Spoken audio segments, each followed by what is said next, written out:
Security forces ने खैबर पख्तूनख्वा में 2 मुख्तलिफ ऑपरेशंस में 8 खारिज हलाक कर दिए। ISPR के मुताबिक टांक में खारजियों की मौजूदगी की इत्तला पर इंटेलिजेंस बेस्ड ऑपरेशन किया गया।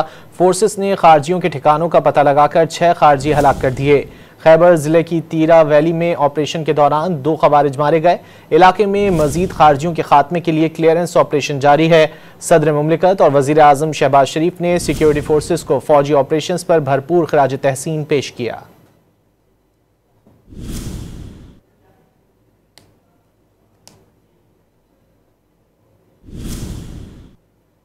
सिक्योरिटी फोर्सेज ने खैबर पख्तूनख्वा में 2 मुख्तलिफ ऑपरेशंस में 8 खारिज हलाक कर दिए। ISPR के मुताबिक टांक में खारजियों की मौजूदगी की इत्तला पर इंटेलिजेंस बेस्ड ऑपरेशन किया गया।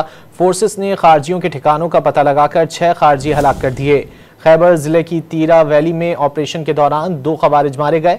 इलाके में मजीद खारजियों के खात्मे के लिए क्लियरेंस ऑपरेशन जारी है। सदर मुमलिकत और वजीर आजम शहबाज शरीफ ने सिक्योरिटी फोर्सेस को फौजी ऑपरेशन पर भरपूर खराज तहसीन पेश किया।